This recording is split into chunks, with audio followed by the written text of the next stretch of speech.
Hi, my name is Nicole Reese, and I'm currently a student at the University of Central Arkansas.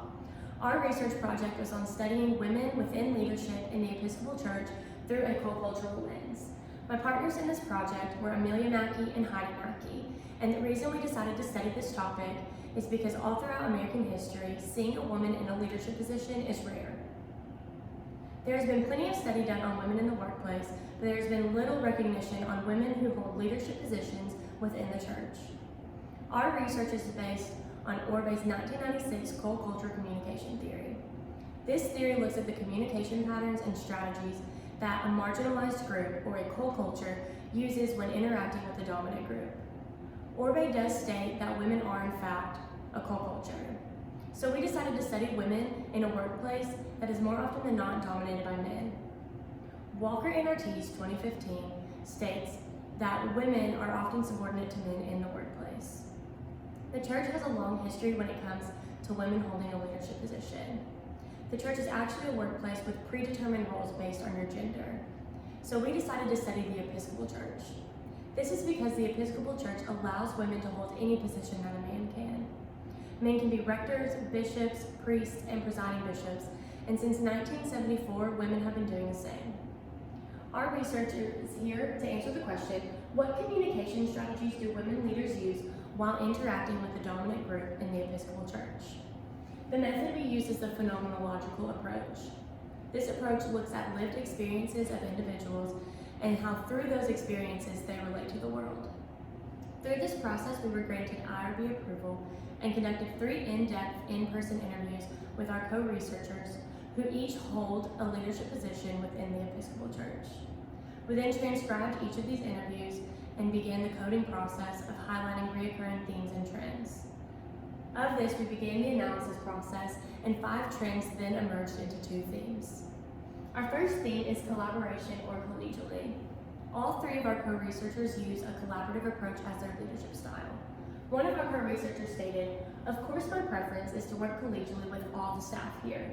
So for the most part, we work in a manner that is collaborative, working together to decide." Another co-researcher stated, "I like working collaboratively with people. I prefer it to be kind of a mutual come to consensus, but I know too that at times someone has to make a decision." All 3 of our co-researchers realized that the best decision is going to be made through the collaborative approach. Our next theme is support. All 3 of our co-researchers explained how important support is, not only from individuals, but from the Episcopal Church as a whole. The word support was actually mentioned 14 times through our transcriptions. One of our co-researchers stated, "You know, more than 50% of seminary graduates are women now, but when you start getting into the larger parish sizes, the percentages of women records drop dramatically." Our co-researchers noticed when support is being given and when it is not being given, and have all stated that through support, they continue to be able to do their jobs. In order to interpret these findings, we have to go back to Orbe's co-cultural communication theory. Through this theory, Orbe identifies 9 different strategies that a co-culture uses when communicating with the dominant group. Our co-researchers did in fact engage in some of these strategies. One strategy being non-assertive accommodation. This is when the co-culture is increasing their visibility and dismantling the stereotypes.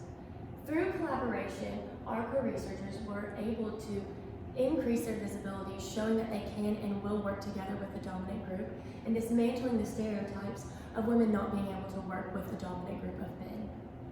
The next would be non-assertive assimilation.